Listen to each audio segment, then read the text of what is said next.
بسم اللہ الرحمن الرحیم۔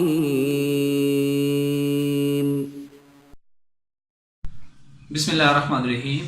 السلام علیکم ورحمۃ اللہ وبرکاتہ۔ ویورز، آپ کو ازمودہ وظیفہ میں خوش آمدید کہتے ہیں۔ اہلا و سہلا و مرحبا۔ اللہ تعالیٰ سے امید کرتے ہیں کہ آپ خیریت سے ہوں گے، اپنے اہل خانہ کے ساتھ ہنسی خوشی کے ساتھ زندگی انجوائے کر رہے ہوں گے۔ ہم بھی آپ کے لیے دعا کرتے ہیں کہ اللہ تعالیٰ آپ کو اپنے حفظ و امان میں رکھے اور ہر قسم کی خوشیاں عطا فرمائے، نظر بد کی نظر سے، حاسدین کی حسد سے، شر سے، فتنے سے، غیبت کرنے والوں سے آپ کو محفوظ فرمائے۔ جتنی بھی خرافات ہیں اللہ تعالیٰ ان سے آپ کو بچائے۔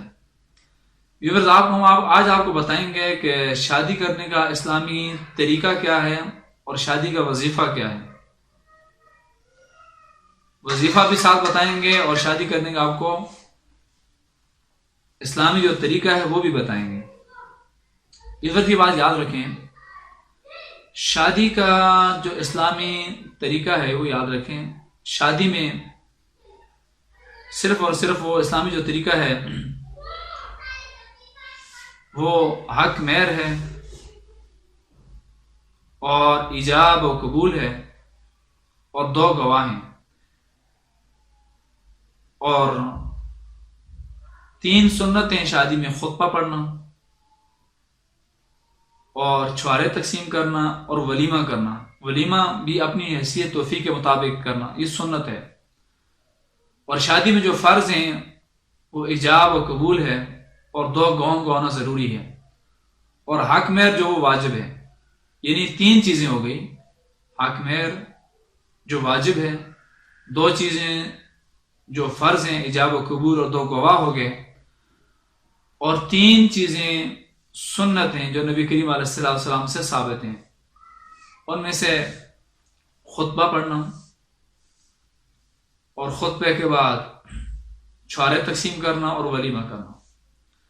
اس کے علاوہ شادی میں جتنی بھی چیزیں ہم نے خود ایڈ کر دی اپنی طرف سے، یعنی مہندی کرنا اور جہیز دینا، یہ شادی میں سنت نہیں، یہ خرافات ہیں اور یہ ہندوؤں کا رسم و رواج ہے۔ آپ کبھی اپنی ضمیر سے سوچیں، اپنے دل سے سوچیں کہ کتنی ہی نوجوان لڑکیاں ہیں جن کے والدین غریب ہیں اور وہ جہیز نہیں دے سکتی، وہ اپنے گھروں میں اپنی زندگی ایڑیاں رگڑ رگڑ کر گزار رہی ہیں، اور کتنے لڑکے ایسے ہیں کہ جو اپنی طرف سے کچھ دے نہیں سکتے، پیسوں کی صورت میں، سامان کی صورت میں، وہ بھی اپنی زندگی سے بڑے تنگ ہیں۔ تو یہ خرافات ساری کس نے بنائی ہے؟ ہم نے بنائی ہیں۔ اور یہ یاد رکھنی میری بات کہ وہ مرد کیسا ہوگا کہ جو عورت کی جہیز کی طرف دیکھے گا، اس کو مرد نہیں کہنا چاہیے۔ اگر وہ اپنے آپ کو مرد کہتا ہے تو یہ میرے خیال میں مردوں کی توہین ہے۔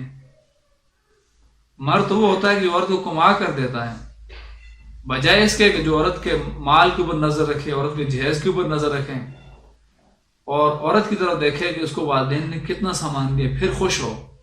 اس کی خوشی کیسی ہوگی پھر، اور پھر وہ اپنے دوستوں میں کیسے چلے گا بھائی کہ میری جو بیوی ہے، میرے گھر والے وہ اتنے ساتھ جہیز لے کر آئی ہے صاحب۔